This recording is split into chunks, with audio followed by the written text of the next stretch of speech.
All right, I wonder if that clap was caught on my mic, but anyway, today we're doing something. What it always is every time I do something different.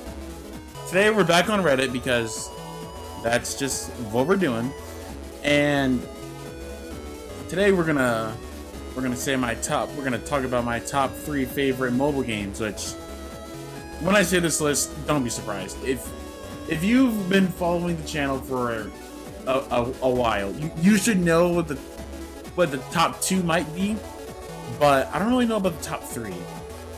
But anyway, with that out of the way, let's start this. So number 1, Dissidia Final Fantasy Opera Omnia. Now I know for some it's gonna be a little bit crazy, but no, that game is fun and it's very free to play friendly, right?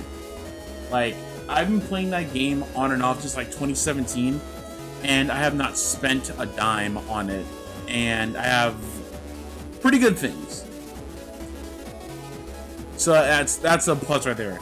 And like, every character that's in that game will eventually become really good. It just depends. Some characters, it takes a while. For some, they're good off the bat, and then they age, and then they become good again. But eventually every character on there will have their time to shine, which is something I really like, because with some mobile games, like, when something new comes out, that's usually like the thing that everyone uses for a while, and then it stays that way. Like, for an example, like in Dragon Ball Legends, we recently just got an Ultra Super Vegeta, which, by the way, I pulled first multi. Is that good, by the way? Like, I'm new to the game and I'm not sure if it's good or not, but yeah, I pulled him first multi, and I'm not sure if it's gonna break the meta. He's only been out for like a day and a half, so I'm not sure, but since it's like the new toy, everyone wants it, and he could break the meta. I'm not sure. But yeah, in Legends, the main thing you want to do when you play that game, you want to pull for the new meta characters so you can use them. And then some age really bad, some don't, and some still stay really good for a while. But anyway, that's going off topic. But yeah, no, Dissidia, every character can be really good no matter what. You can find a use for every character.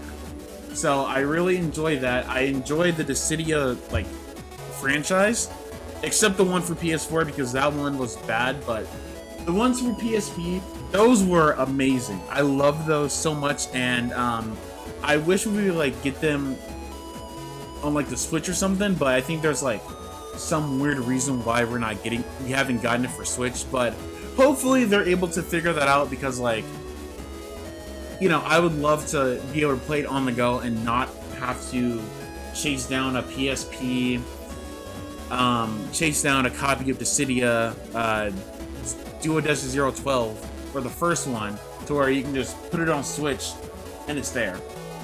But I don't know. So yeah, Dissidia's number 3, definitely. Number 2, Brave Frontier. Oh my god, I'm so shocked. Oh my god, I'm so shocked.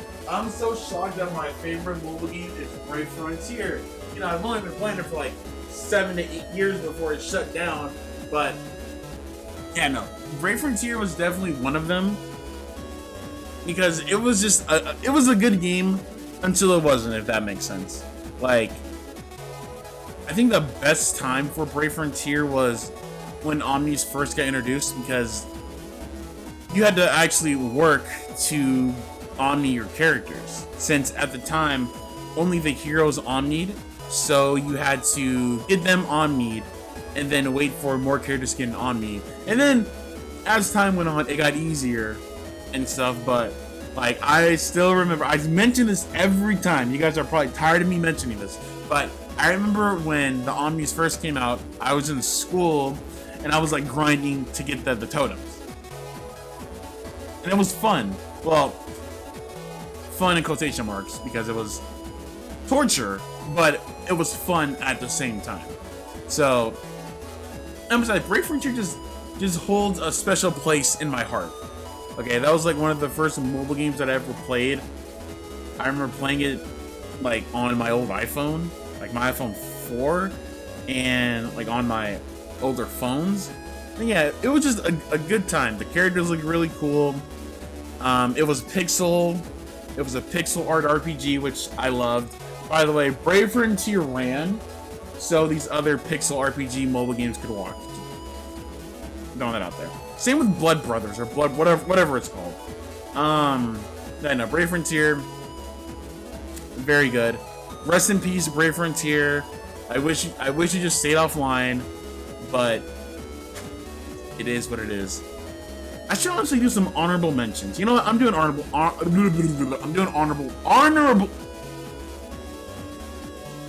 mentions. I don't know why I had a seizure trying to get that out, but honorable mentions, Dokkan Battle.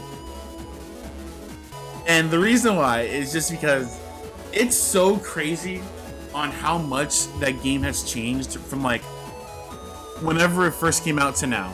Because when Dokkan first came out, the game was very different. Like, we had no LRs, Dokkan Fest, we had none of that. It was just like SSRs. That was back when too, SSRs weren't guaranteed for a summon. So if you did a summon like back in 2015 or 16, you weren't guaranteed an SSR like how you are now. Content was difficult. There is no ×2 speed. Wait, no. Yeah, no. I think there was. I'm not sure. Don't quote me on that. But like, it was just difficult, like, especially Dokkan quests. Like, to get the medals. Oh my god, those were just awful. Like, I remember trying to Dokkan Awaken the AGL Kid Buu, like going to where he's pointing. I remember having to like use Dragon Stones to get him to beat his thing. And Broly, same thing. Had to use Dragon Stones to actually clear it. And yeah, the game was just evolved so much, and I want to do a video on it. I just don't know when. But it is just crazy on how like Dokkan, how it was back then and how it is now. It's a whole new game. Like, man, it's just so crazy. Shout out Dokkan. Hashtag Dokkan Sweep. Another honorable mention. Wow. Let me just take a peek at some of the games I have on my phone. You got games on your phone?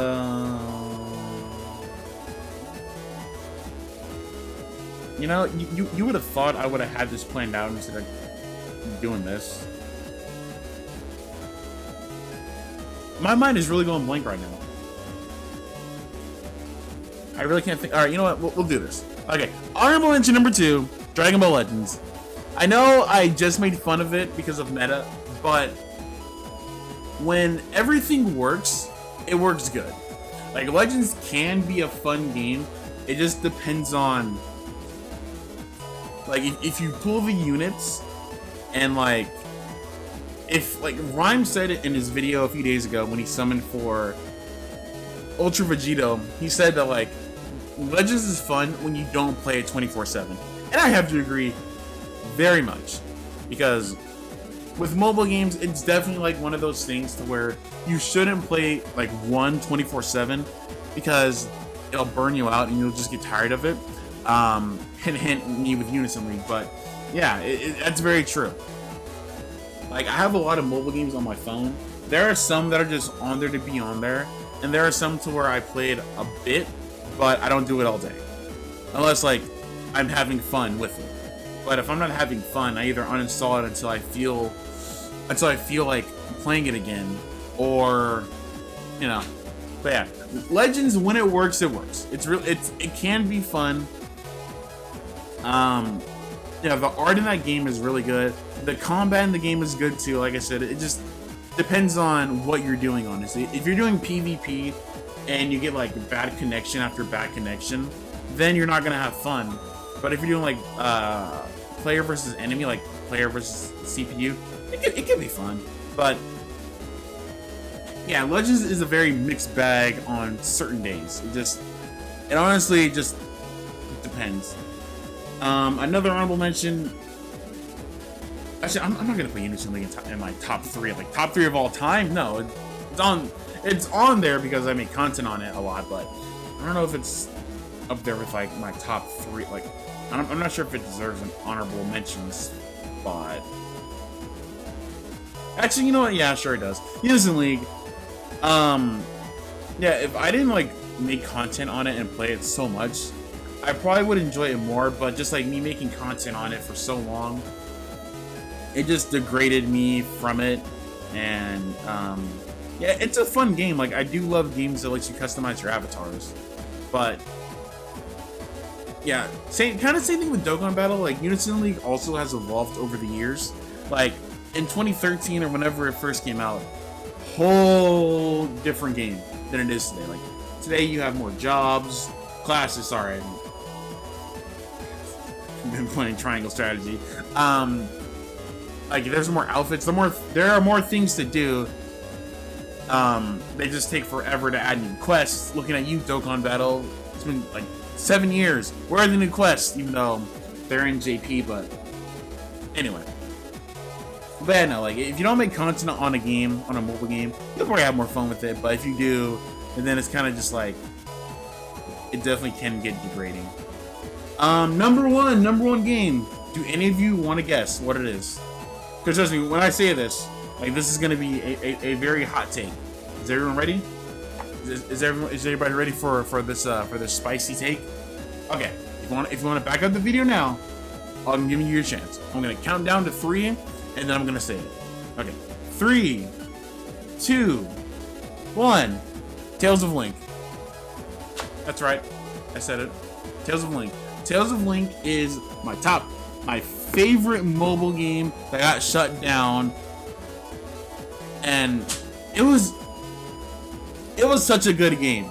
It was such a good game. It was just ran by a very bad company of them just shutting down mobile games all the time. Like, they shut down Tales of Link to make Tales of Krysteria. They shut Tales of... No, hold on. Let me go back. They shut down Tales of Link so Tales of the Rays can be the new predecessor. They shut down Tales of Rays, Tales of the Rays, for Tales of Krysteria to be the new Torch. They shut down Tales of Krysteria for Tales of Luminera to be the new Torch. They shut down Tales of Krysteria, not Krysteria, Luminera, and now what's gonna happen? All these games are shut down really fast. Besides, like, Tales of Link. Tales of Link was around for like 3 or 4 years, I want to say. Everything else barely lasted a year. And I think Tales of Rays was here for a while too, but everything else, I'm not sure. Everything else has not been around that long. And it's like, you guys shut down Tales of Link to give us these other bad, well, not bad, because the games had good stuff, but you shut down Tales of Link to give us these, and then shut them down shortly after. Like, I don't get it. Crunchyroll, if anyone at Crunchyroll ever sees this video, which I doubt it, but if you ever do, please get the IP for Tales of Link and bring that game back. Please. You don't know how many people would be happy if you guys did that. So Crunchyroll, please save Tales of Link. Please. But yeah, Tales of Link was fun. Like, it was like a puzzle game. The characters looked cute. Like, it was just everything balled in one. There were events, they had collabs. It was just it, man. And they pried it away from us to give us other Tales of games, knowing that, like, they weren't gonna last long. Like, knowing, but they still did it anyway. Alright, let me calm down. But, yeah, that's been my list. I hope there weren't any hot takes in here because, you know, yeah. Tales of Link, my favorite gacha game in the world. And, yeah, that'll do it for this list. By the way, y'all know Chainsaw Man's back?